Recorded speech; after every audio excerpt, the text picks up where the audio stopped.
c'est parti. Alors, est-ce que tu vois mon direct? Appuyez pour voter, Théologie peut voir votre vote. Il y a des gens qui sont là? Oui.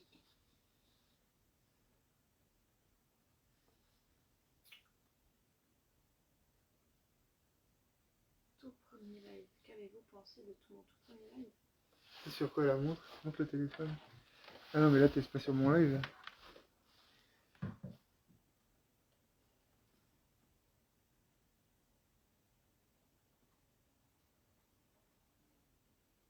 Et voilà. Parfait. Bonjour à tous et à toutes. Alors, je vais attendre un petit peu que les gens ils arrivent tranquillement. Je le dis d'office, c'est la première fois que je fais un live. Il y a mon épouse qui est là et qui va essayer de suivre le live pour prendre vos questions sur le sujet. Mais il faudra être très indulgent avec nous. Hein. On fait ça vraiment pour la première fois. Et vraiment, hein, l'idée, c'est... ça marche pas? Moi, je suis en décalé.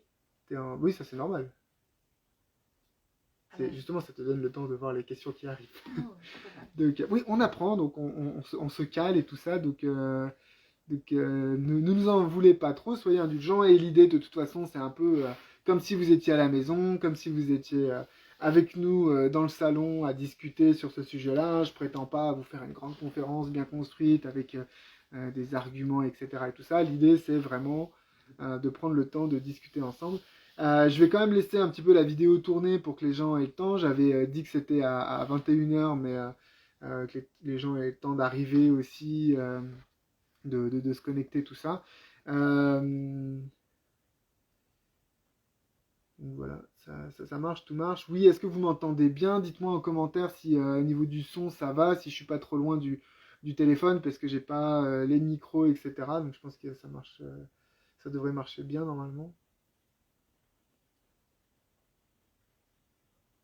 En tout cas, ça marche. Hein. Moi, je t'entends pas, mais parce que... C'est vraiment la première fois que je fais ça, donc je regarde, je fais des coucous à tout le monde. Coucou. Et donc on peut remonter, hop là.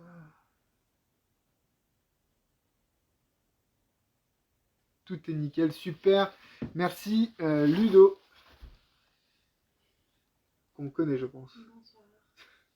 Bonsoir. Donc voilà, je sais pas à quelle heure il est exactement. Je pense qu'on va se donner peut-être 2 minutes. Quelle heure il est? Hop. Ouais, on va se donner encore 2-3 minutes pour que les gens arrivent tranquillement, pour qu'il y ait quand même un petit peu de monde. Les gens vont louper le début. Mais je vous le dis tout de suite pour ceux qui sont déjà arrivés, le programme de ce soir. Donc j'avais annoncé que j'allais faire une vidéo sur Bible et vaccins. Quand même pour donner un petit peu le contexte, c'est que c'est un sujet qui me taraude. Alors pas tellement le vaccin en soi, la vaccination en soi. Ce qui me taraude, c'est l'histoire du Covid de manière générale, qu'est-ce qu'on en pense. Et surtout, la vraie question, c'est en tant que chrétien, en tant qu'étudiant de la Bible, dans cette relation avec Jésus-Christ, comment est-ce qu'on doit appréhender les événements qui se déroulent déjà depuis bientôt 1 an et demi, mais qui se déroulent aussi sous nos yeux parce qu'on voit qu'il y a des décisions qui sont prises qui vont impacter de nouveau la vie des gens. Et du coup, je me suis dit, mais quand même, il faut arriver à donner des réponses, ou en tout cas des pistes, des bases pour pouvoir... le son est bas. Le son est bas. Alors ça, je sais pas si ça change quelque chose que je fasse ça. Je vais rapprocher un petit peu. Hop là, on m'entendra peut-être mieux comme ça. Je sais pas si je peux faire beaucoup mieux. Mais voilà, donc oui, de donner des bases aux gens de ce que la Bible dit. Alors la Bible parle pas de vaccin, vous vous en doutez bien, mais la Bible donne des réflexions sur surtout les discours que l'on entend aujourd'hui autour des vaccins. Donc ça, c'est moi ce soir, j'aimerais tout simplement, hein, on va parler de marque de la bête, puisque ça, c'est un truc qu'on entend beaucoup aujourd'hui, que le vaccin serait la marque de la bête. On va parler aussi dictature, hein, ça aussi, c'est un terme que je vois beaucoup revenir. On va parler poison, on va parler retour de Jésus, prophétie, eschatologie. Donc ça, c'est un peu le menu de ce soir, je le répéterai un peu plus tard. Mais du coup, voilà, si vous avez des questions un petit peu peut-être précises, des questions sur le sujet des vaccins et de la Bible, vous pouvez déjà les mettre en commentaire. J'ai mon épouse qui va essayer de noter les questions pour pas qu'on les loupe sur la fin. Et puis, alors, soit je vais essayer, pendant que vous posez des questions dans les commentaires, soit je répondrai tout de suite si c'est en lien avec ce que je dis, soit si c'est pas en lien que vous avez une question, j'annoterai, puis on essaiera aussi d'avoir un petit temps peut-être d'échange à la fin ou entre chaque partie. Donc n'hésitez pas en tout cas à poser des questions, on a essayé de mettre en place un système pour pouvoir noter les questions. Mais j'aimerais tout de suite faire un disclaimer assez important quand même. Je ne suis pas scientifique. Hein. Tu veux mettre en replay? Je vais essayer de le mettre en replay. La vidéo va être en replay. Comme je vous dis, c'est la première fois que je fais ça. Donc je sais qu'on peut le faire. Je l'ai jamais fait. Je sais qu'on peut le faire, mais je vais essayer de la mettre en replay. Il y a plusieurs personnes qui m'ont demandé parce qu'ils ont dit qu'ils arriveraient sûrement en cours de route. Mais alors c'est pas parce que je vais la mettre en replay qu'il faut que tout le monde parte, hein, s'il vous plaît, restez quand même. Mais oui, la vidéo sera en replay. Donc qu'est-ce que je disais?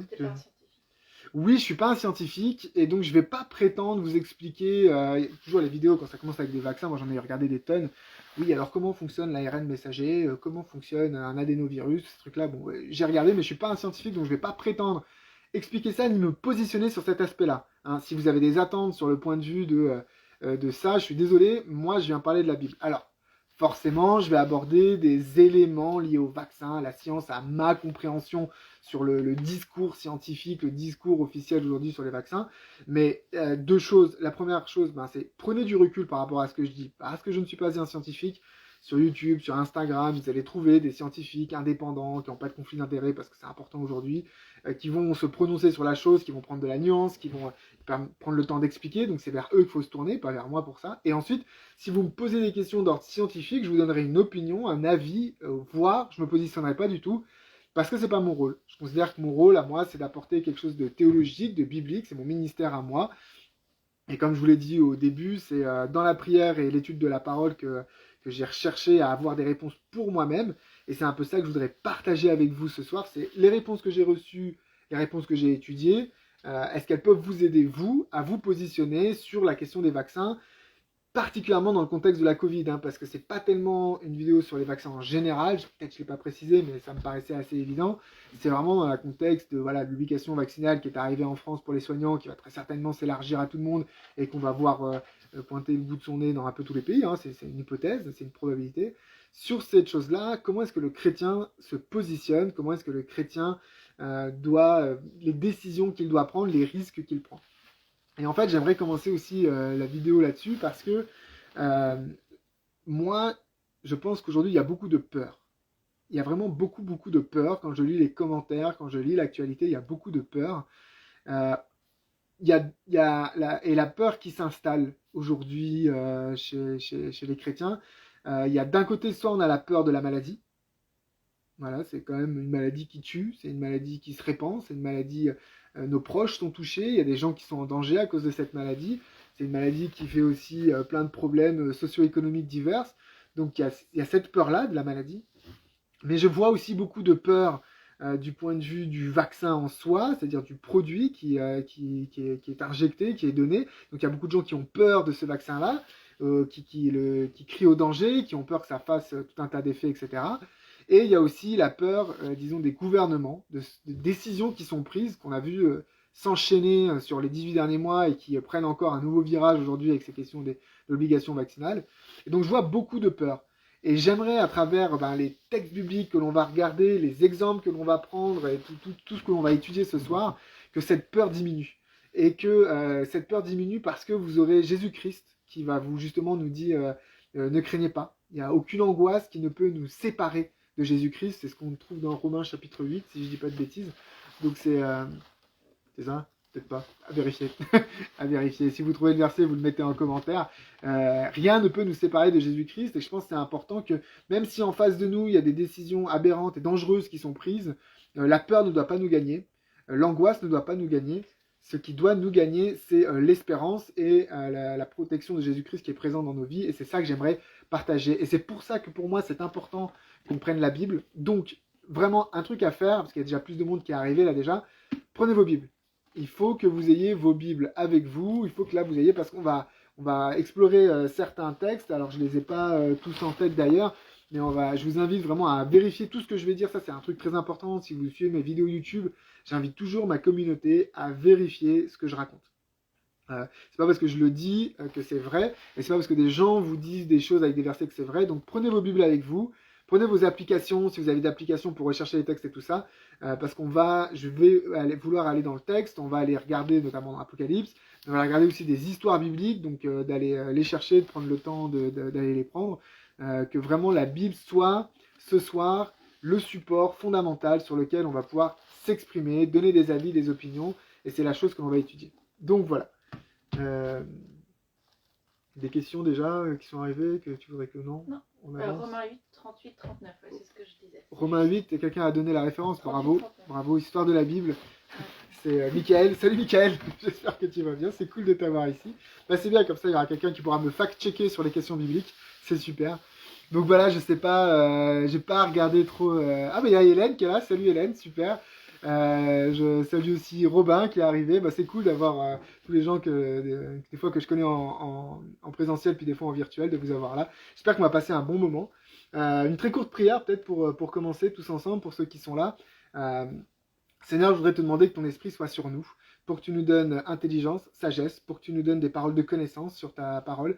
Tu vois la situation dans laquelle on se trouve tous dans ce monde. On veut, Seigneur, des réponses de ta part.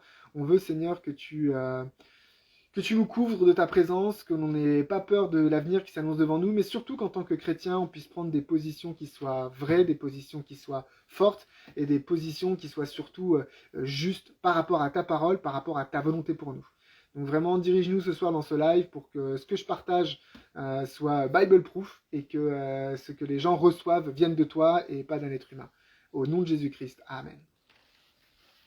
Alors, comme je vous l'ai dit et je le répète, le menu ce soir, c'est de parler de Marc de la Bête. On va commencer par ça. On parlera aussi de dictature, de poison, de retour de Jésus, de prophétie en général. Donc encore une fois, n'hésitez pas à mettre vos questions si vous avez des questions précises. Mon épouse, donc qui s'appelle Audrey, je vais dire Audrey peut-être à chaque fois dire mon épouse, va essayer de noter ces questions-là. Donc, j'aimerais commencer par la question de la marque de la bête. C'est une question qui revient souvent et c'est même une question qu'on m'a posée directement en DM ou en commentaire régulièrement. Savoir, est-ce que l'on peut considérer que le vaccin, c'est la marque de la bête? Alors, d'où vient cette réflexion? Bon, il y a toute une spéculation sur le fait que le nombre dans le brevet du vaccin, il y aurait le 666 qui apparaît. Alors, déjà ça, je voudrais venir là-dessus en disant non, stop, mort, ça c'est vraiment, faut pas rentrer là-dedans. Pourquoi? Parce que j'ai fait une vidéo sur YouTube que vous pourrez aller voir après sur le 666. Il faut bien prendre en compte que lorsque Apocalypse chapitre 13 parle du 666, donc ça c'est la première chose, lorsque Apocalypse parle du 666, c'est bien 666. 666. C'est pas 3 fois le chiffre 6. Donc c'est pas parce qu'on voit de nos yeux 3 fois le chiffre 6 que c'est le 666. Il faut vraiment que ce soit 666. En plus, c'est un calcul. Donc c'est pas juste que ça doit être inscrit, c'est un calcul qui doit arriver à 666. Et dernièrement, c'est que le nombre de la bête, qui est 666, ce n'est pas la marque de la bête. Ok? Donc c'est deux choses différentes. Et on va aller voir le texte tout à l'heure pour voir que c'est vraiment deux choses différentes. Alors, une question peut-être qui arrive. Oui. Combien de temps durera le live, s'il te plaît? Aucune idée. Combien de temps durera le live? Aucune idée. J'espère pas trop long. Mon épouse m'a dit pas trop long, donc elle va me couper si ça dure trop long, et puis on leur fera peut-être la suite plus tard si ça a plu et si ça a marché. Mais je suis désolé, je peux pas vous dire. Je vais essayer de faire court, je parle vite, vous le savez. Donc je vais essayer de faire court quand même pour que ça dure pas trop longtemps, mais j'ai bien compris l'idée, je me dépêche. Donc, prenons le texte, Apocalypse chapitre 13.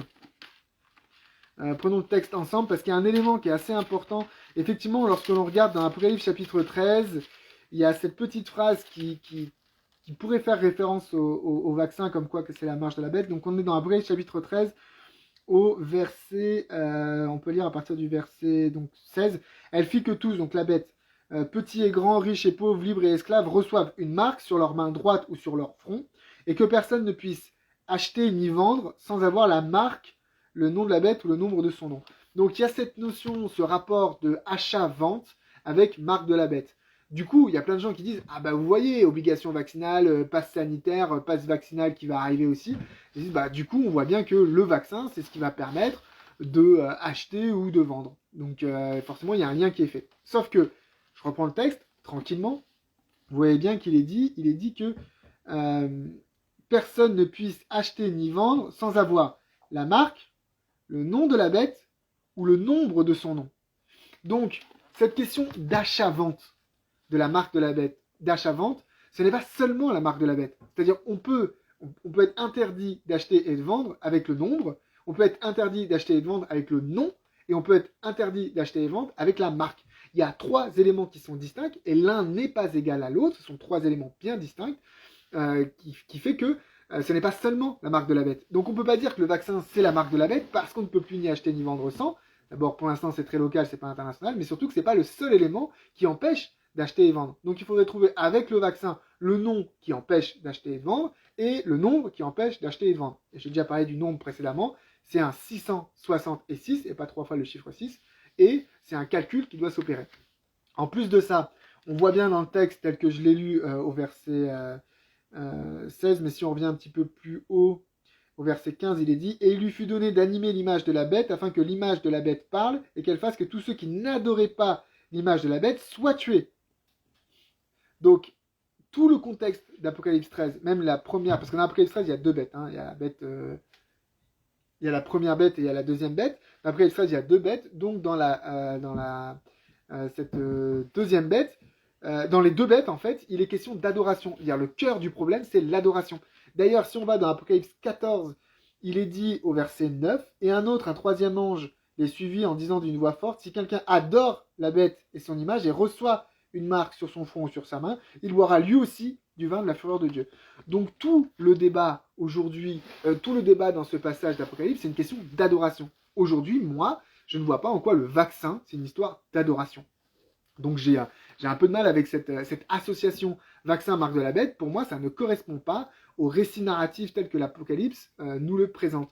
Donc je refuse cette idée. Pour moi, elle n'est pas biblique, elle ne colle pas à la Bible, en tout cas avec les compréhensions que j'en ai aujourd'hui. Elle ne colle pas à la Bible de cette idée de vaccin égale marque de la bête, puisque ce n'est pas dans le cadre d'une adoration.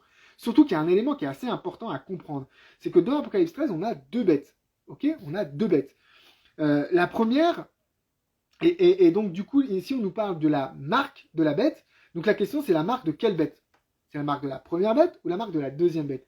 Alors, clairement, puisque ce passage apparaît dans le descriptif de la deuxième bête, par raccourci, on a envie de dire que c'est la marque de la deuxième bête. Or, je ne vais pas le faire le détail ici, mais je vous invite à lire le passage. Donc, du verset 11 au verset 17, il est systématiquement question, lorsque l'on parle de la deuxième bête, elle n'est jamais nommée la bête, sauf au verset 11, lorsqu'on nous dit une deuxième bête vient. Sinon, c'est toujours un sujet, en fait. Il n'y a jamais le terme bête, elle n'est jamais nommée telle qu'elle. Lorsque l'on parle de la bête, dans ce passage du verset 11 au verset 17, c'est quasi systématiquement pour parler de la première bête, celle dont on parle dans Apocalypse 13, des versets 1 au verset 9. Vous voyez l'idée? Dans le premier partie d'Apocalypse 13, on nous parle d'une première bête. On dit la bête fait ceci, la bête fait cela, la bête, la bête, la bête. Dans la deuxième partie d'Apocalypse 13, on dit il y a une autre bête qui vient. Et cette bête-là fait des trucs en rapport avec la bête précédente. Donc le texte, pour pas qu'on se plante, n'utilise plus le mot la bête pour parler de la deuxième bête, mais n'utilise le mot la bête que pour parler de la première bête. Donc pour moi, lorsqu'il est question de la marque de la bête et tout ça, il est question de la marque de la première bête. Donc ce vaccin devrait être en lien avec la première bête. Là, j'ai fait une vidéo entière là-dessus. La première bête, c'est une évidence. C'est la période du Moyen-Âge. C'est l'église chrétienne qui a apostasié, qui s'est détournée de Dieu, qui s'est construit autour d'un système qu'on appelle, que les historiens appellent le césaropapisme, et qui est devenu en fait l'église catholique du Moyen-Âge, le système du clergé du Vatican et tout ça. C'est cette bête-là. Donc il faudrait que le vaccin, en gros, pour me convaincre, il faudrait que le vaccin vienne du Vatican. Là, je dirais, ok, il y a un truc à commencer à creuser. Mais pour moi, c'est pas le cas. C'est une histoire, la marque de la bête religieuse, une histoire d'adoration, et ça ne peut pas être cette histoire de vaccin juste parce qu'il y a un 666 et tout ça. Voilà, il y a une question du coup. Alors, il y a 2 choses. Il y a un commentaire qui dit tu devrais épingler quelque chose dans Instagram pour dire quel est le titre de ton live pour ceux qui le prennent en cours. Ah ah. Et comment on fait ça? Voilà. Alors. Moi, je sais pas, moi je vais faire une connerie, je vais fermer le truc si j'appuie quelque part, moi. Peut-être pour la prochaine fois, mais Ouais. on prend note. Je prends note pour la prochaine fois qu'il faut que je fasse les choses différemment pour un live un petit peu mieux. Voilà. Ouais, je sais pas faire ça, désolé. Okay. C'était une proposition qu'on Ouais. note et qu'on faudra faire. Et puis, pour rebondir sur ce que tu dis avec la marque, il y a quelqu'un qui dit, c'est l'histoire là, l'histoire de la Bible là, je crois. Comment tu expliques qu'elle fit que tous récusent une marque? Est-ce que ça ne veut pas dire que cela pourrait faire comme si elle l'impose? Elle fit que tous reçurent une marque. Alors, oui, il y a cette notion. Je crois effectivement. En fait, moi, je crois que dans la marque de la bête, il faudrait peut-être aller plus en détail dans le texte, mais je crois que dans la marque de la bête, il est question de l'avoir sur la main ou sur le front. Moi, je crois que sur la main et sur le front, il y a cette notion de passif-actif. C'est-à-dire qu'il y a ceux qui vont recevoir la marque parce que finalement, ils vont y croire à cette fausse adoration, ils vont y croire. On le voit bien dans les livres de l'Apocalypse que ceux qui adorent la bête, ils le font pas juste parce qu'ils sont écrasés par cette bête-là. C'est-à-dire, on nous dit dans le texte plusieurs fois qu'ils sont en admiration, qu'ils sont séduits, qu'il y a des prodiges qui sont faits pour qu'on adore cette bête-là. Donc finalement, ils sont envoûtés, alors peut-être qu'ils sont manipulés, mais en tout cas, ils vont volontairement aller vers cette marque. Mais il y a d'autres personnes, je pense, qu'on va forcer, effectivement, justement, sous la menace économique et sociale, on va forcer ces gens-là d'avoir cette marque-là. Donc moi, je pense qu'aujourd'hui... Ah oui, je voulais dire un truc par rapport à ça, c'est que on me fait souvent la remarque, et je pense qu'elle est justifiée, la critique, et je pense qu'elle est justifiée, c'est que je tape souvent sur ceux qui parlent du 666 et de la marque de la bête en leur disant « mais c'est n'importe quoi, ça tient pas la route », alors que moi, je ne propose rien. Alors moi, je ne dis pas « voilà, le 666, c'est ça, la marque de la bête, c'est ça ». C'est vrai, je suis complètement d'accord, cette critique est justifiée, c'est trop facile de critiquer ce que les autres proposent et de rien proposer à son tour. Et la seule chose que je peux vous dire, c'est qu'aujourd'hui, moi, je suis un peu embêté parce que j'arrive pas à dire ce que c'est, en tout cas pour le 666. Et je pense que comme ça n'existe pas encore, c'est assez difficile de dire c'est ça ou c'était ça.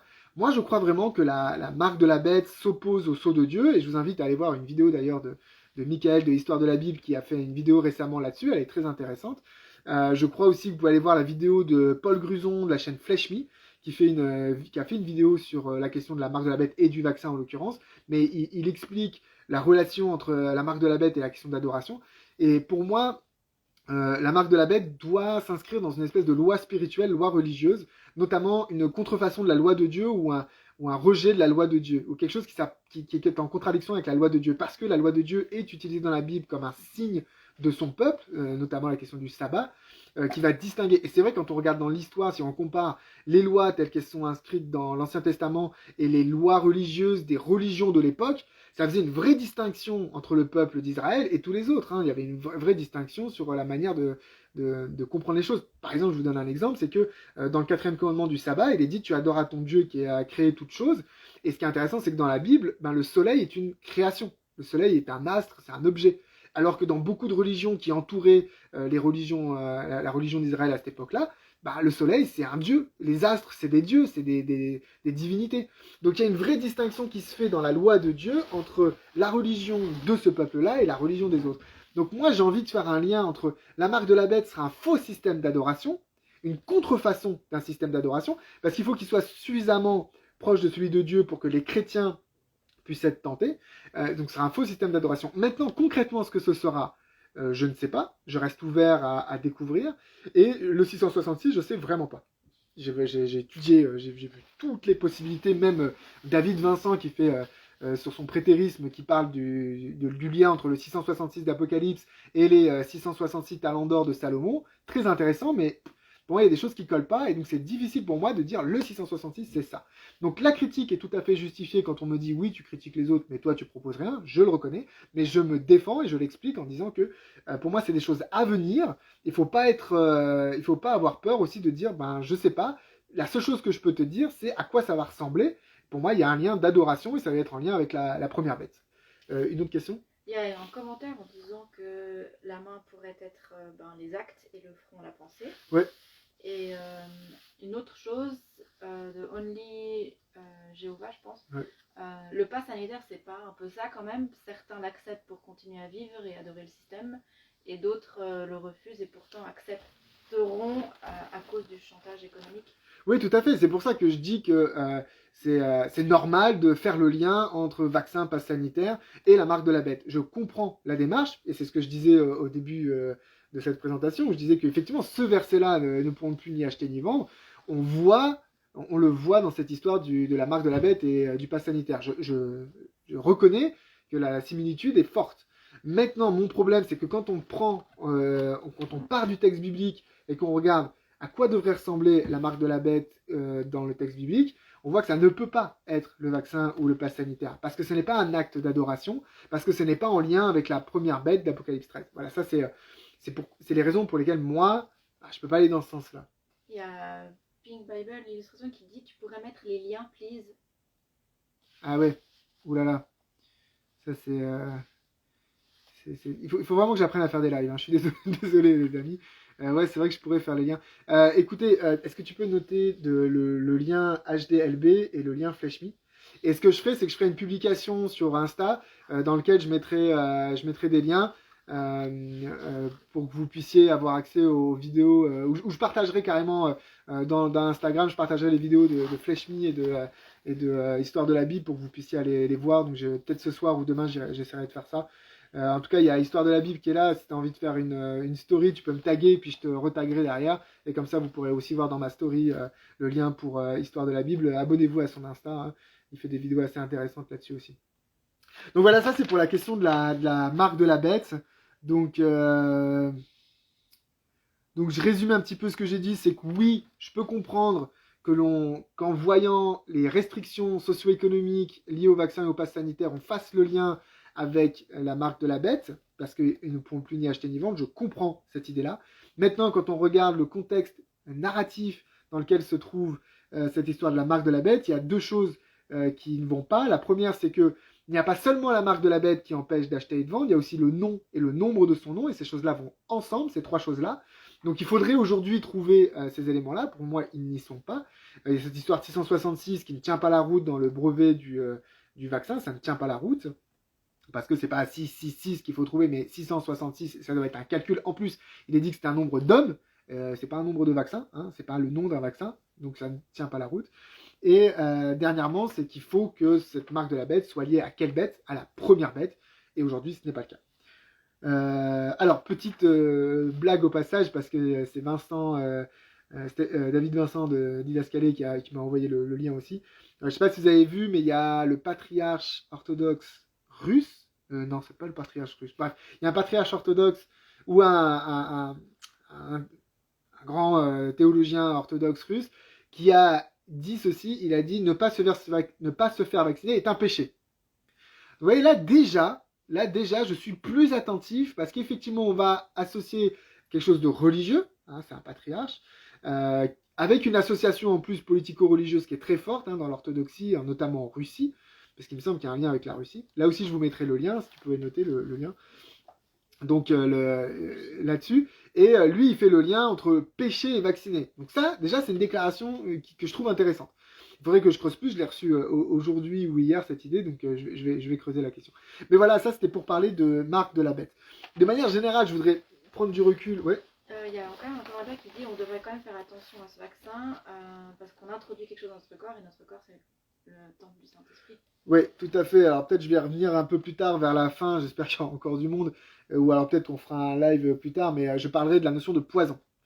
Je dis pas que le vaccin est un poison, vous verrez, je vais en parler, mais je vais parler de la notion de poison, et c'est pas faux que les vaccins, c'est des choses sur lesquelles on doit être attentif, parce qu'on le prend quand on est en bonne santé. Ça, c'est ce que les scientifiques disent, il faut être vigilant face au vaccin. Maintenant, en tant que chrétien, on a aussi des espérances et des promesses qui sont fortes, et je vais en parler un petit peu plus tard. Donc voilà, pour la marque de la bête, je vais arrêter là s'il n'y a pas d'autres questions. Sinon, on va passer toute la soirée dessus. Quelque chose. Au Vatican, il y a une quasi-obligation vaccinale, j'ai entendu. On peut se faire virer si on n'est pas vacciné. Le pape, il encourage la vaccination, mais il n'est pas ni moteur, ni à l'origine, enfin pas plus qu'un autre en fait. Il est vraiment à égalité avec tout chef du gouvernement qui essaie juste qui patauge dans cette crise du Covid. Il y a quelqu'un qui dit, finalement tout ça c'est pour nous préparer déjà à quelque chose. Alors ça, je veux bien, d'ailleurs, ça me permet de faire la transition avec la suite, d'un point de vue prophétique.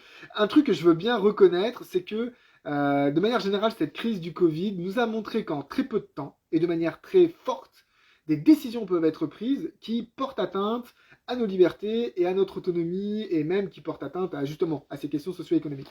Donc si le vaccin n'est pas la marque de la bête, je ne le crois pas, on a vu que des actions pouvaient être prises rapidement, qui pouvaient ressembler à la marque de la bête. Donc des fois, quand on prêche ces trucs-là, on est traité d'alarmiste en disant « mais non, ça peut pas arriver ». Enfin, aujourd'hui, il y a peu de monde qui peut encore le dire.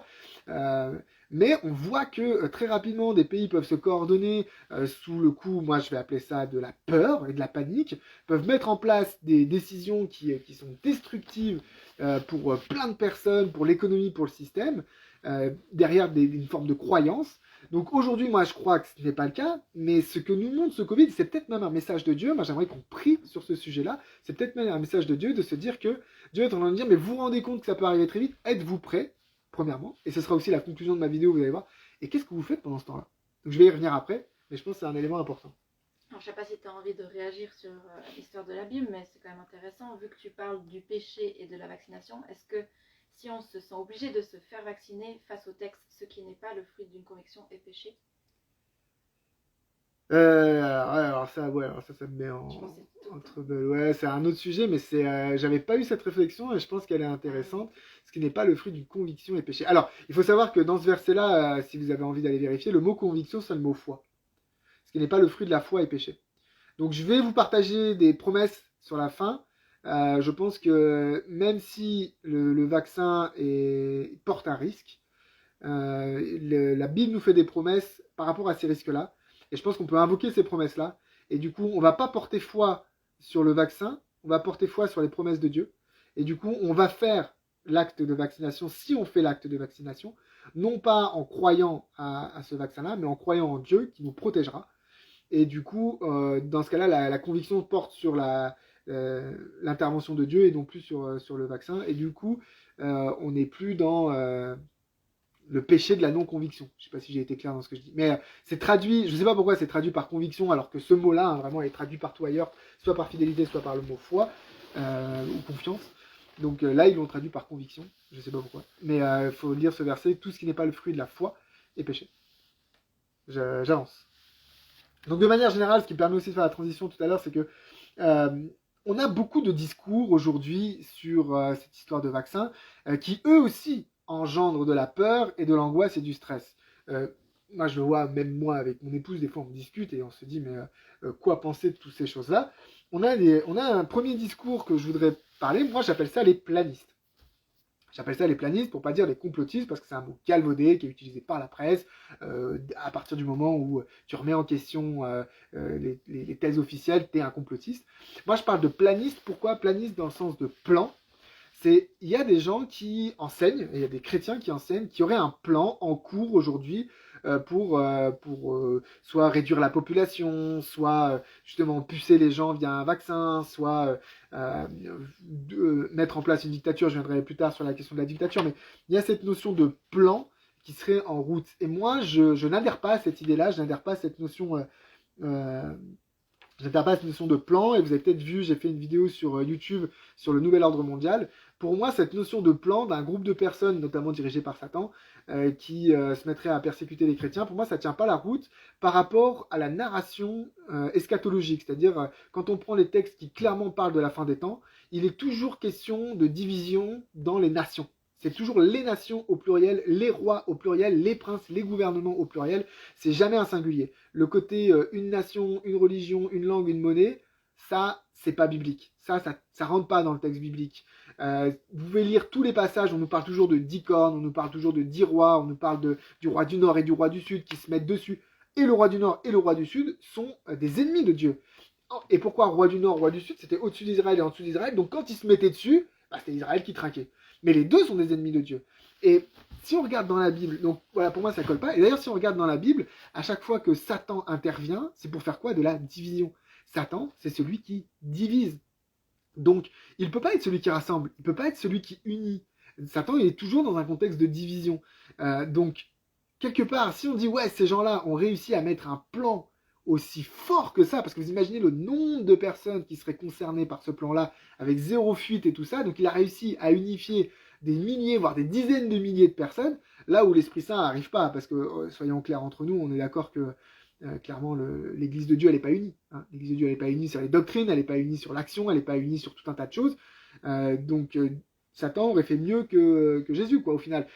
L'unité, c'est une action de l'esprit, c'est l'esprit qui crée l'unité chez les êtres humains. Sans l'esprit, il ne peut pas y avoir d'unité. Donc des gens qui sont dévoués à Satan ne peuvent pas être unis. Enfin, pour moi, ça pose problème par rapport aux promesses et au message de Dieu. En gros, on est en train de dire que Satan, presque, il a raison, qu'il a réussi à unifier les gens pour un projet commun, certes mauvais, mais pour un projet commun, là où Jésus, il n'y arriverait pas.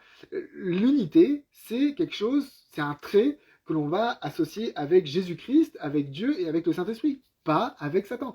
Donc pour moi, j'ai un problème avec ça. Le récit prophétique, le récit de la fin des temps ne colle pas avec cette idée de une seule nation. Il y a toujours plusieurs nations. Vous pouvez lire à ce propos Daniel chapitre 7. On nous dit, donc c'est... Daniel chapitre 2, il y a cette statue. À cette statue, on a 10 doigts de pied à la fin. Donc c'est 10 doigts de pied. On nous dit qu'il y a des nations fortes et des nations faibles. Vous savez, c'est l'argile mélangée au fer.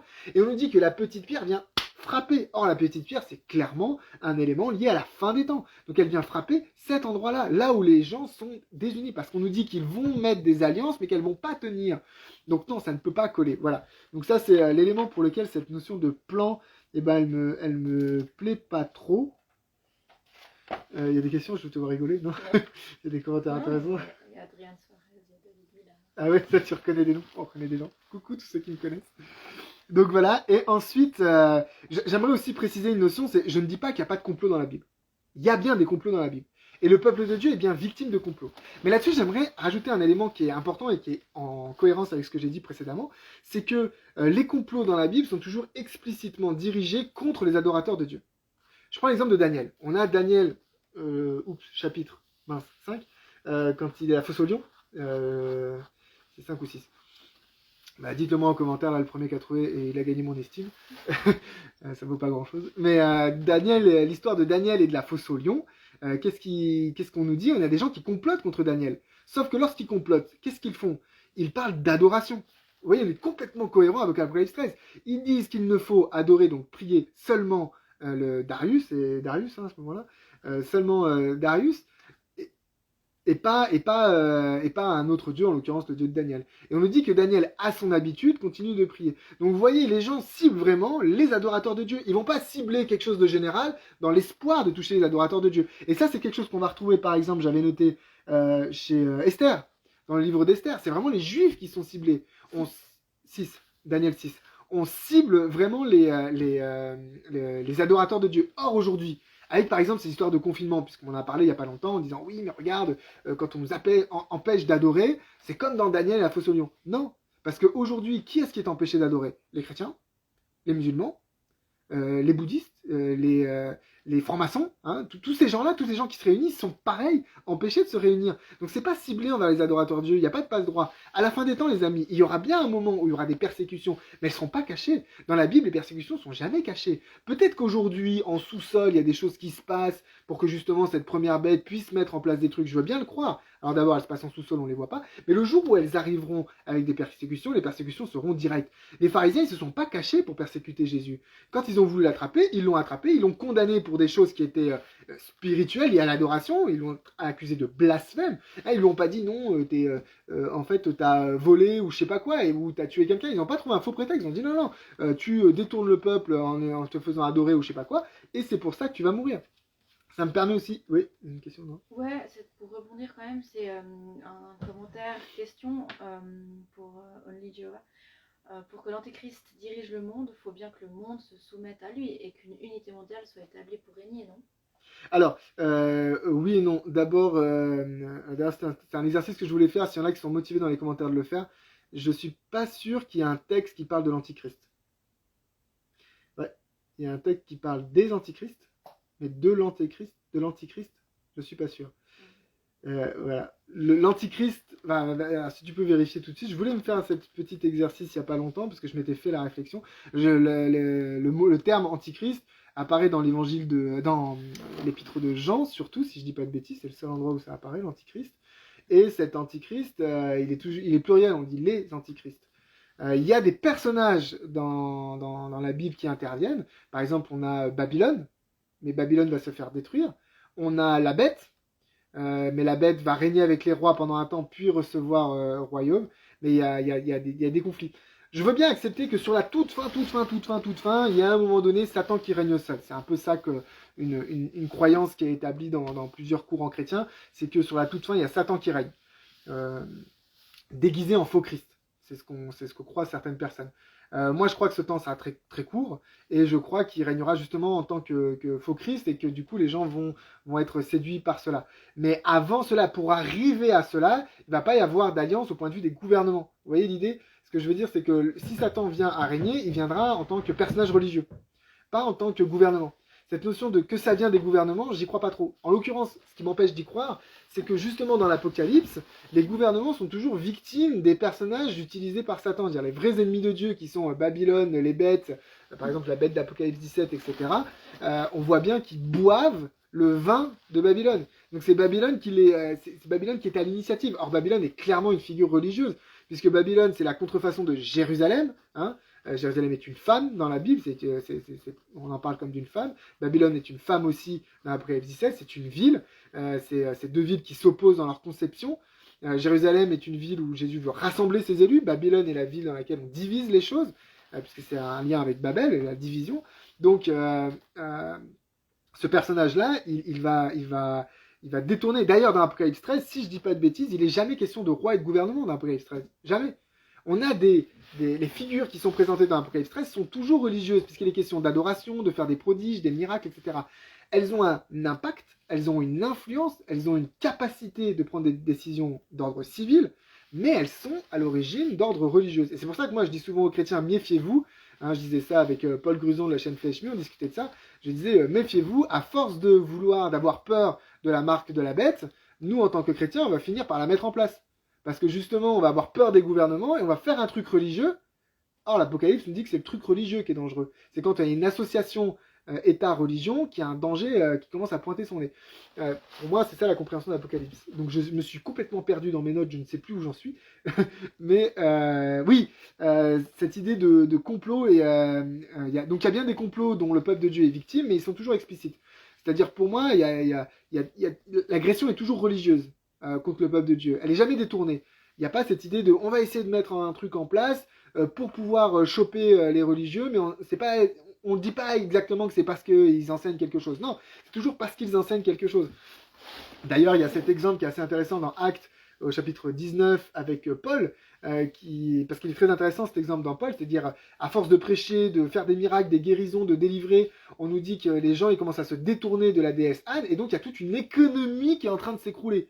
Et à ce moment-là, les gens ils vont dire, l'argument de ces gens-là, c'est ils vont mettre à mal nos croyances et notre business qui va derrière. Mais du coup, ils vont agresser Paul. Pourquoi ? Pour les enseignements qu'il fait. Et pas ils vont pas l'accuser en disant il a fait des faillites ou concurrence illégale ou j'en sais rien. Ils n'hésitent pas à trouver un prétexte pour le choper. Ils le chopent pour ce qu'il fait. Et c'est pour ça d'ailleurs que Paul nous rappelle en disant, c'est Paul qui dit que si on te condamne pour quelque chose qu'effectivement la loi condamne, c'est nul quoi. Tu as désobéi à Dieu à ce moment-là. Par contre, si on te condamne parce que tu as enseigné Christ, là, effectivement, sois heureux d'être persécuté. Mais ne sois pas heureux d'être persécuté pour un truc qui n'a rien à voir avec la foi, la religion et l'adoration.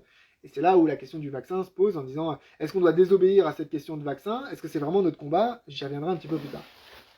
Donc voilà, cette notion d'un point de vue général dans les prophéties, de toujours ramener à cette question d'un plan, d'une élite pédophile, sataniste ou je sais pas quoi. Pour moi, ça ne colle pas avec le récit biblique pour tout un tas de raisons. Ça ne colle pas parce que le récit narratif que l'on trouve dans les textes de la fin des temps sont toujours avec les nations au pluriel, les nations qui se déchirent. Ensuite, il y a cette notion que pour moi, l'unité, la capacité de faire des projets en commun dans la Bible, c'est toujours associé à l'Esprit Saint et à Jésus-Christ, pas à Satan. Satan, il n'y arrive pas. Satan est dans la division. Et il y a un dernier élément que j'aimerais aborder avec vous dans toutes ces théories justement du complot. Dans ces théories du complot, régulièrement, il y a quand même des gens qui sont cités, des gens qui vivent. Je prends l'exemple Bill Gates. Faites attention avec ça, parce que dans les commandements, il est dit qu'il ne faut pas faire de faux témoignages. On aime bien dire, dans les commandements, il est dit qu'il ne faut pas mentir. C'est pas ce que dit le texte. Le texte parle de faux témoignages. Quand on fait un faux témoignage, on fait un mensonge. Mais un faux témoignage, ça peut être au-delà du mensonge. Ça veut dire accuser quelqu'un de quelque chose dont on n'a pas les preuves qu'il l'a fait. Et dans la Bible, la notion de témoignage est très importante. Si vous lisez le Lévitique, Nombre et Deutéronome, il y a plusieurs lois qui sont associées à cette question-là. Et du coup, on doit avoir 2 témoins pour pouvoir accuser quelqu'un de quelque chose. Alors, dans ces théories du complot, il y a des gens qui sont souvent accusés. Peut-être que c'est vrai ce qui est dit. Mais vous, lorsque vous propagez à votre tour ce genre d'idées, soyez bien sûr, ayez bien les témoins et pas des suspicions ou des hypothèses. J'embêtais une fois une personne qui justement me parlait de ça, et je disais que je peux te parier à base d'une dizaine de suspicions, je peux démontrer que tu es un homosexuel. Alors, c'était un chrétien très conservateur, donc pour lui, l'homosexualité, c'était une insulte, hein, de lui dire qu'il était homosexuel. Mais voilà, et j'ai sorti les différents éléments qui faisaient penser qu'il était homosexuel. Je dis voilà, c'est quasi sûr à 100% que tu es homosexuel à cause de ces éléments-là. Ça, c'est des suspicions, on rajoute des choses ensemble. Et c'est ce qui est arrivé à Jésus. Quand Jésus s'est retrouvé dans le tribunal, on l'a accusé de quoi? On l'a accusé d'avoir dit qu'il allait détruire le temple. Est-ce que Jésus a dit qu'il allait détruire le temple? Oui, mais est-ce qu'il le disait dans la manière dont ces gens-là l'ont dit? Non. D'ailleurs, on en dit que c'est des faux témoins qu'on amène, hein, en l'occurrence, c'est bien dit que c'est des faux témoins que l'on amène. D'ailleurs, même, on dit qu'ils s'embrouillent entre eux, qu'ils disent des choses qui sont pas cohérentes et tout ça. Donc Jésus a été victime de complots et de faux témoignages. Donc faites attention. Il a été victime de théorie du complot, hein, si on peut le dire comme ça. Donc faites attention. Je dis pas que tout est à mettre à la poubelle. Il y a des choses effectivement qui sont intrigantes, qui font réfléchir et tout ça. Je dis pas ça. Je dis faites attention parce que sur les questions de théorie du complot et de plans machiavéliques et tout ça, il y a quand même ce commandement-là de Dieu de ne pas faire de faux témoignages. Faudrait faire gaffe à pas à tomber dedans. Rappelez-vous que Jésus a dit que l'on sera jugé de la même manière que nous on a jugé. Donc si sur des suspicions et sur des choses légères on a jugé ces gens-là, Dieu nous demandera des comptes là-dessus. Donc faut être prudent. Voilà, donc ça c'est un dernier élément. Maintenant on va parler de dictature s'il n'y a pas de... Ouais, juste pour rebondir sur l'antéchrist, donc c'est Ouais. 1 Jean 2, Ouais. des versets 18 à 24, et donc il y a quand même à certains endroits un antéchrist. Au singulier. Ouais. Ok. Donc il faudrait relire, il faudra que tu relises. Alors vas-y, donne le verset, ça m'intéresse. Parce que je m'étais posé la question et je m'étais dit, tiens, il faudrait que je vérifie. Donc ça peut être l'occasion de le faire. 1 Jean 2. 1 Jean 2, 18 à 24, parce que tu le retrouveras à plusieurs reprises. Mais ça commence... Oui, voilà, alors oui, tout à fait, oui. Alors c'est le texte auquel je pensais. Mais c'est intéressant parce que justement... Ouais, un antéchrist vient, vous avez appris qu'un antéchrist vient, et il y a maintenant plusieurs antéchrists. Oui. Mais il y en a un. D'ailleurs, à savoir, hein, que c'est mal traduit, parce que c'est pas antéchrist, c'est antichrist. Antéchrist, ça n'existe pas. Mais voilà, ça c'est une idée. Mais effectivement, oui, il y en a un qui vient. Mais vous voyez, c'est intéressant. De nouveau, il y a cette notion de pluriel. Il y a toujours cette notion de pluriel lorsqu'il est question des forces démoniaques à la fin des temps. Oui, là, je reconnais qu'il y a un élément unique qui est associé quand même à un pluriel. Donc je vais creuser la chose, parce que je m'étais promis de le faire. Mais voilà, mais il me semble que c'est le seul passage où on parle d'antéchrist. Peut-être. Je me suis appuyé sur mon Louis. Sur Mon Louis. Ah ok. Mais pour dire, voilà, encore une fois, il faudrait peut-être faire un live sur l'antichrist, ce serait très intéressant. Parce qu'on parle souvent de l'antichrist, enfin on en parle tout le temps, même dans la culture populaire, comme si c'était toutes les 2 pages de la Bible, on en parlait. En fait, l'antichrist, le nom d'antichrist est rare dans la Bible, si je dis pas de bêtises. Il y a tout un tas d'autres personnages qui sont beaucoup plus fréquents, le faux prophète, les bêtes, les différentes bêtes, Babylone, etc. Et qui eux sont des personnages différents. Donc on a bien plusieurs acteurs. Voilà, l'antichrist sera peut-être... mettez en commentaire si ça vous intéresse une fois que je fasse une vidéo sur la question justement des personnages que l'on trouve dans l'Apocalypse et dans les textes de fin des temps pour parler de l'antichrist. Ok, je passe à la question de la dictature. Alors, je lis un petit peu mes notes. Oui, en fait, je pense que j'ai un petit peu couvert déjà cette notion-là, avec cette idée de dire que je ne crois pas tellement à ce plan, qu'il y a un plan qui est en route, qui marche pour qu'il y ait une dictature qui se mette en place. Ça ne veut pas dire que une dictature ne peut pas être mise en place. Ce que je dis, c'est que je ne crois pas au plan. C'est vrai que c'est tout à fait possible que de loi en loi et de décision en décision, on mette en place un système qui est injuste. Je le conçois parfaitement, je vois tout à fait l'idée, et effectivement, quand on voit ce qui se passe à la télé, on a de quoi s'inquiéter des fois et avoir peur. Il est très tard. Donc maintenant, j'aimerais rajouter un élément par rapport à ça. Faut bien prendre en compte que les libertés démocratiques que l'on a aujourd'hui sont 1. Récentes, 2. Fragiles. J'aimerais qu'on me dise dans quel passage de la Bible Jésus nous a promis la liberté dans ce monde. Jésus a dit, mon royaume n'est pas de ce monde. Jésus m'a dit, vous serez persécutés, vous aurez des galères. Et je vais rajouter un truc. Dans quelle partie du monde est-ce que l'évangile avance le mieux? Dans les super démocraties du monde ou dans les dictatures où ça galère? Dans les dictatures. Pourquoi? Parce que les gens se rendent compte à ce moment-là qu'on est dans une situation où le monde ne va pas. Quand on est dans une démocratie tranquille, on laisse aller, et puis tranquille, j'ai pas besoin de Dieu dans ma vie. Donc, est-ce qu'il y a une dictature qui va être mise en place? J'en sais rien. Je pense que ça colle pas avec le récit biblique, la notion de plan, hein, et que si on se retrouve en dictature très rapidement, c'est dommage, c'est triste, c'est des libertés perdues, et les gens qui se luttent contre la perte de ces libertés ont raison de le faire. Moi-même, si on me demandait mon avis, s'il y avait des référendums, voilà, on habite en Suisse en ce moment avec mon épouse, s'il y a des référendums sur la vaccination obligatoire, le pass sanitaire et tout, je voterais contre. Enfin, je peux pas voter, j'ai pas le droit, je suis pas suisse. Mais je demanderais à mon épouse de voter contre, parce que j'exprime mon droit. Maintenant, si ça arrive, je vais pas me tromper de combat. Mon combat à moi, c'est l'évangile. Mon combat à moi, c'est d'annoncer l'évangile. Et Paul dit, prêcher en toute occasion, qu'elle soit bonne ou mauvaise. Vous vous rendez compte dans quelles conditions les apôtres ont prêché?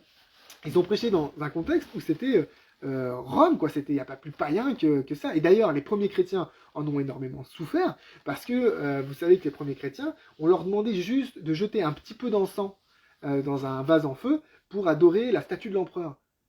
Et s'ils ne le faisaient pas, et les premiers chrétiens ont décidé de ne pas le faire, s'ils ne le faisaient pas, ils se retrouvaient au cachot, au cirque, les bêtes, les persécutions et tout ça. Et il y a eu énormément de persécutions. D'ailleurs, on parle dans l'Apocalypse de certaines de ces persécutions-là. Et du coup, le christianisme vit dans la persécution. Donc si vous me dites, ouais, c'est terrible, il y a des persécutions qui arrivent, je dis, oui, c'est terrible, c'est dommage de perdre, mais je dis, mais concentre-toi sur l'annonce de l'évangile. C'est ça qui compte. Ce que j'ai peur, en fait, en disant ça, ce que j'ai peur, c'est que trop de chrétiens se soient attachés à leur liberté de ce monde-là. Trop de chrétiens se soient attachés à un monde paisible ici-bas. Les amis, ce monde est injuste. C'est pas le Covid qui va nous l'apprendre. Le Covid et toutes les réactions liées au Covid va permettre d'apprendre aux non-chrétiens qu'effectivement, on s'était peut-être assis sur nos petits lauriers et que, en fait, ce monde est injuste. Lorsque les êtres humains sont à la manœuvre, ça finit mal. C'est le message de la Bible. À nous de leur amener ce message. À tous ces gens qui se posent des questions et qui recherchent des réponses, à nous de leur ramener. Ça sert à rien de leur dire « Ouais, on va finir en dictature ». C'est pas ça, c'est « Regardez les amis, vous voyez bien que la situation échappe aux êtres humains. Nous avons besoin de Jésus-Christ dans notre vie. Tu as besoin de Jésus-Christ dans ta vie. Quoi qu'il arrive. » Donc on n'est pas là pour promettre aux gens une liberté ici. Il y a une seule liberté pour laquelle je pense qu'il est important de se battre jusqu'au bout, et ça parle de la marque de la bête, c'est la liberté religieuse. Parce que je crois que c'est cette liberté-là qui, à la fin, va être très fortement attaquée. Parce que comme je vous l'ai dit depuis le début, avec tous les exemples que je vous ai donnés dans la Bible, c'est le droit d'enseigner Jésus, d'enseigner la Bible, d'enseigner la vraie foi. C'est ça qui va être attaqué directement. Donc c'est la liberté religieuse qui m'inquiète, pas les libertés fondamentales. On accepte tous de piétiner sur certaines de libertés pour d'autres libertés. Par exemple, moi, j'accepte pas qu'il y ait quelqu'un qui rentre chez moi sans que je n'ai l'autorisation. Donc, j'enfreins la liberté de déplacement d'une personne pour pas qu'il enfreigne ma liberté privée. Donc, cette notion de ce discours autour des questions de liberté, c'est pas un discours qu'il y a dans la Bible. La Bible ne nous promet aucune liberté sur cette terre. Elle nous promet la liberté de mourir, d'être persécuté à la limite, si on prend les paroles de Jésus à la lettre. Donc, on ne doit pas s'effrayer de ces choses-là. On ne doit pas avoir peur de ces choses-là. C'est terrible, c'est pas normal. C'est pas normal que nos démocraties se délitent comme ça, c'est pas normal que des décisions soient prises comme ça, c'est pas normal qu'il y ait autant de corruption et comment j'avais appelé ça, de gens qui profitent d'un point de vue financier de la situation en vendant ceci, cela. Je suis d'accord que ce n'est pas normal, je comprends qu'il y ait des gens qui luttent pour ça et on peut les soutenir, mais ce n'est pas notre combat à nous en tant que chrétiens. Notre combat à nous en tant que chrétiens, c'est l'annonce de l'évangile, c'est ça qui est important. D'ailleurs, Jésus lui-même le dit dans Matthieu 24, vous entendrez parler de guerre, de bruit de guerre, de famine, de peste, d'épidémie, de tout ça.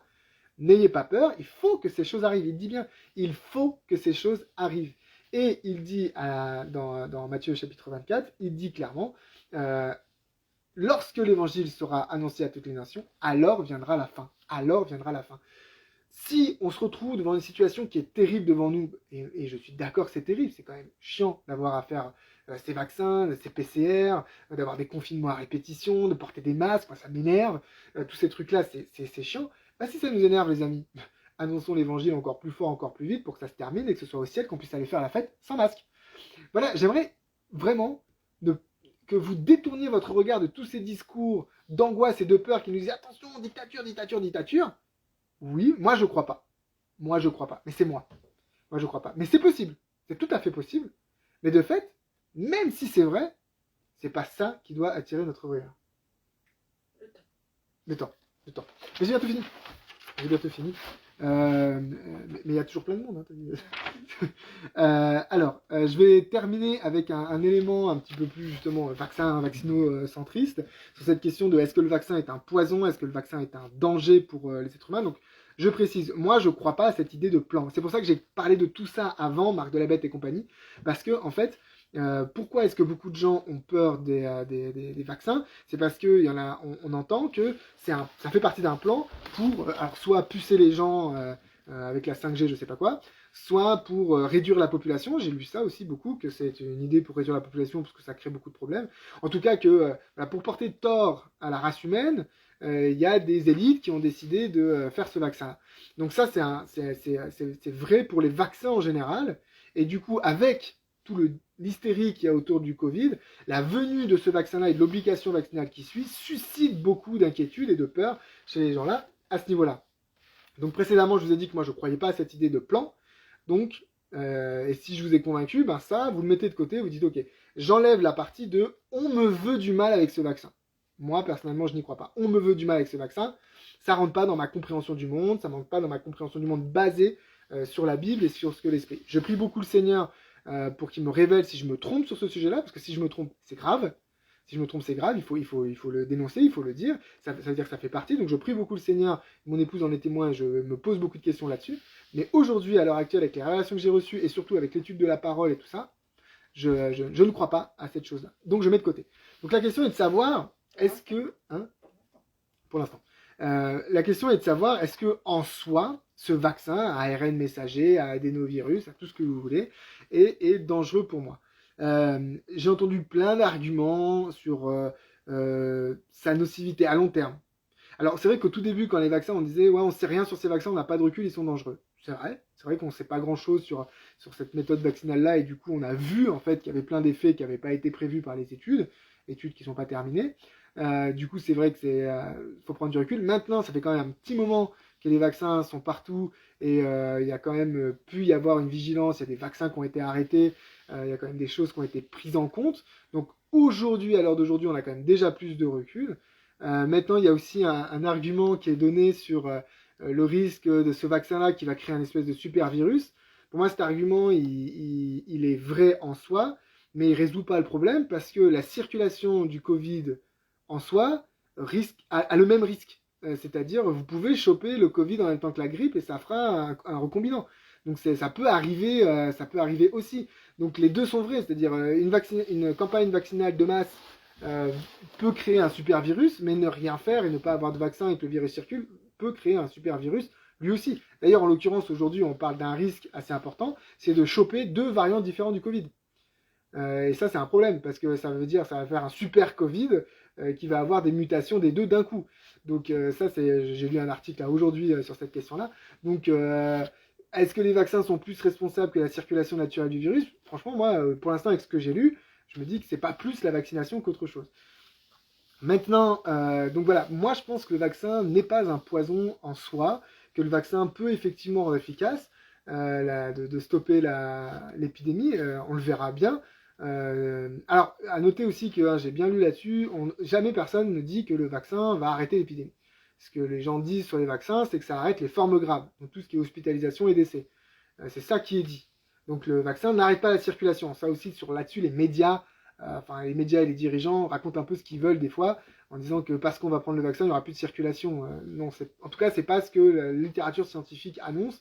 C'est surtout les formes graves et les décès qui vont être arrêtés. Et du coup, ça va diminuer l'impact sur le système de santé, etc. Et c'est pour ça qu'on va pouvoir de nouveau arriver à une vie normale.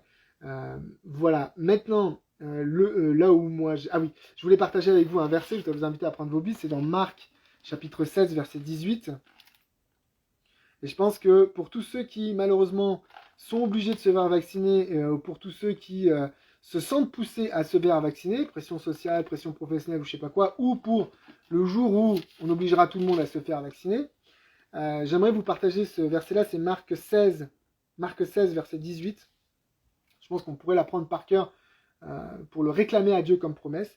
Marc 16, verset 18 dit, donc il est question de ceux qui auront reçu l'Esprit et qui serviront le Seigneur, qui iront annoncer l'Évangile. Il est dit, ils saisiront des serpents, s'ils boivent quelques breuvages mortels, il ne leur fera pas de mal.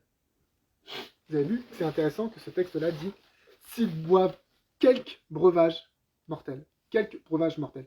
Moi je pense que, effectivement, le vaccin présente des risques importants sur les effets secondaires, etc.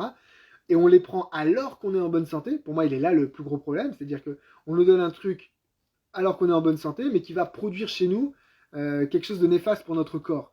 En plus de ça, selon les catégories d'âge, je prends ma catégorie d'âge à moi, j'ai très peu de chances de le choper, très peu de chances de développer une forme grave, mais on va me filer un truc qui lui a plus de chances de me faire du tort. Donc la balance bénéfice-risque d'un point de vue individuel, j'ai un peu du mal. Moi par exemple, si c'était moi, j'irais pas me faire vacciner. J'en vois pas l'utilité pour moi-même.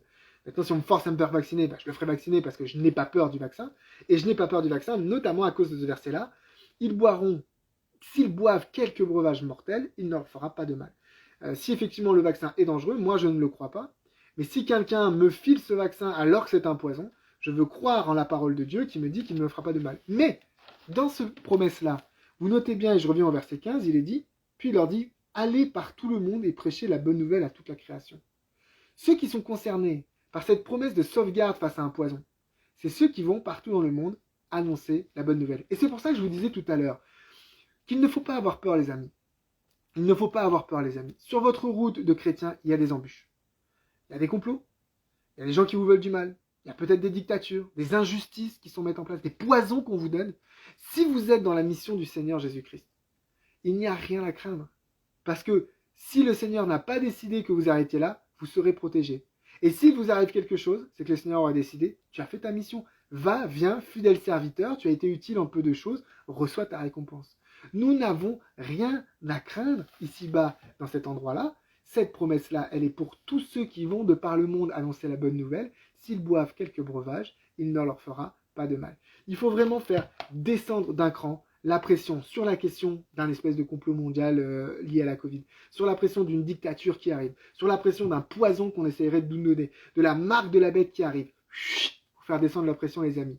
J'espère vous avoir donné beaucoup de textes bibliques, beaucoup d'éléments, beaucoup d'exemples dans la Bible, des promesses à retenir pour vous et à garder pour vous. Souvenez-vous que le Seigneur est à la manœuvre. La vraie question, la seule chose sur laquelle vous devriez vous effrayer vous-même, suis-je en train d'annoncer la bonne nouvelle? Est-ce que je profite de cette situation où plein de cœurs sont ouverts pour annoncer la bonne nouvelle, l'évangile du royaume? C'est ça la seule et vraie question qu'il faut se poser. Donc, stop à la peur du vaccin, stop à la peur de la maladie, parce que il y a aussi des promesses sur les maladies. Vous devez présenter Jésus à toutes vos peurs. Et lorsque des gens viennent avec vous avec des discours de peur, des discours qui font peur, présentez-leur Jésus. En même temps, ne nous faisons pas de faux espoirs. Nous ne croyons pas que nos gouvernements aujourd'hui sont capables de nous apporter des libertés. Le seul qui nous apporte des libertés, c'est Jésus-Christ. Il est dit dans la Bible, là où est l'esprit, là est la liberté.